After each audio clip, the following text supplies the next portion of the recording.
Nuestra segunda conferencia de la mujer de la Internacional de la Educación se llama En Camino hacia la Igualdad, de las palabras a los hechos. Esta consigna fue construida por el Comité de la Mujer y por el Consejo de la Internacional de la Educación con dos motivaciones. Palavras traducem ideias. Ideias cambiam o mundo sempre que se traduzcan em ações. E a segunda motivação é que o caminho se hace al caminar. La cuestión siguiente es, ¿en qué dirección caminar? Cuando examinamos la coyuntura, aparentemente los temas son recurrentes, pero hablamos siempre desde otro punto del camino. El camino es colectivo. Solo siendo colectivo puede dejar marcado por onde andamos para las generaciones que vienen saberem que já caminhamos. Pero es innegable que nos orientamos por algunas ideias e posiciones criativas de algunas personas que ponen sus talentos, sus esfuerzos, sus habilidades, su tiempo a servicio de las causas coletivas. Son personas que nos ayudan a elaborar conceptos, a incorporar conocimientos, a interpretar nuestras propias prácticas para que seamos siempre dialéticos, para que tengamos siempre el sentido de pertencimiento de clase, para que podamos dominar herramientas para multiplicar los conocimientos que tuvimos el privilegio de acceder y de conocer, para que podamos practicar la transversalidad en las áreas del conocimiento pelas quais transitamos. Algunas de essas personas estão conosco e nosotros hoy día.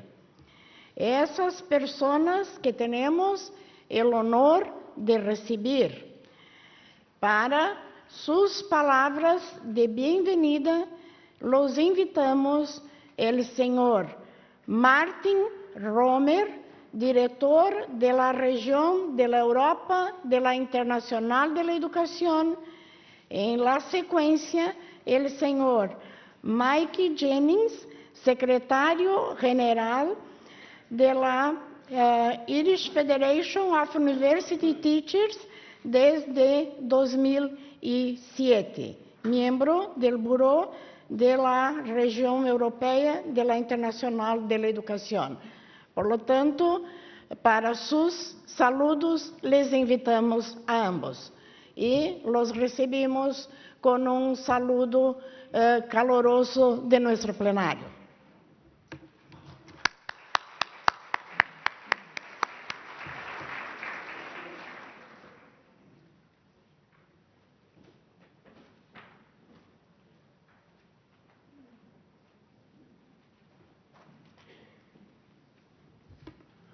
Good morning, colleagues. Good morning, friends.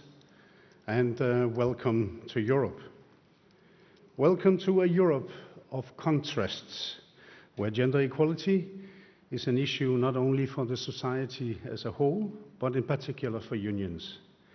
Girls are more successful in schools than boys, and women account for nearly 60% of all graduates. Welcome to a Europe of contrasts, where in general 45% of all union members are women, and most of the change in European legislation over the recent years has been in response to trade union pressure. A Europe where the education sector recognizes the importance to contribute to mainstreaming gender equality and combating gender stereotypes in the education sector. A Europe where gender equality is addressed in the discussions in the European Sectoral Social Dialogue Committee for Education. A Europe where the EIWWC members, the EI regional organization, elected a woman president in the EIWWC conference in 2012, 3 female vice presidents, and 15 EIWWC committee members, which is 1/3 as women. And the magic number 40% actually was reached this year, 2014, in relation to women taking up the position as union president. But also, welcome to a Europe where Europe yet is to have to look at gender segregation in the labor market, which still remains, where it is yet the status of the teaching profession is low on average, not at least due to the fact that the profession, a female-dominated profession, and that women are still paid on average around 16% less than men per hour of work across the entire economy in Europe.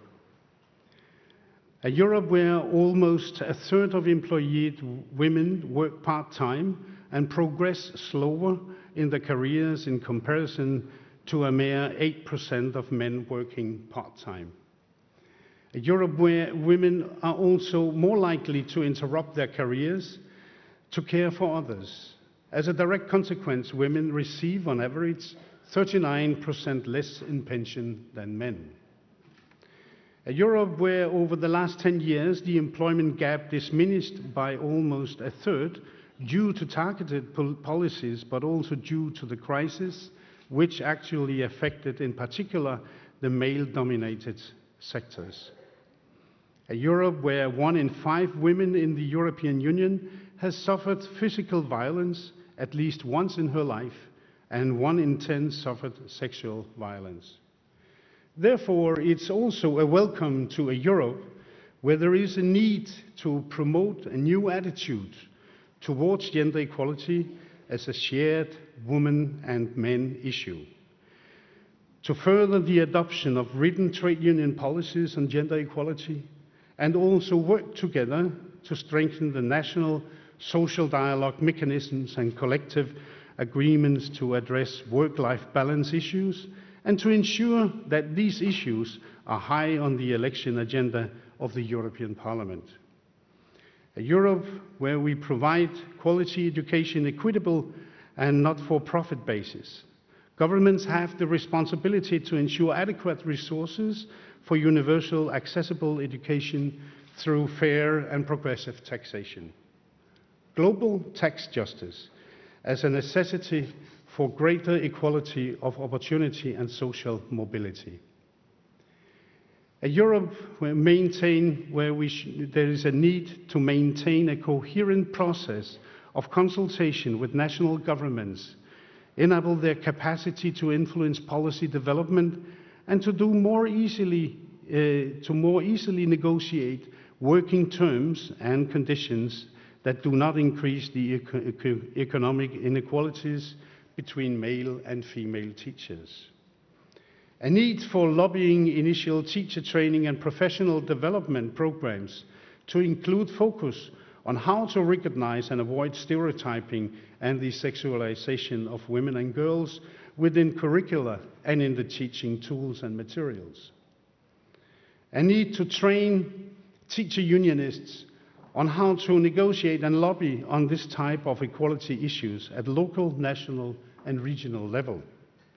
A need to advocate equal access and inclusion in education at local level by providing the appropriate infrastructure that allows for equal access for all to teaching, learning tools, and materials.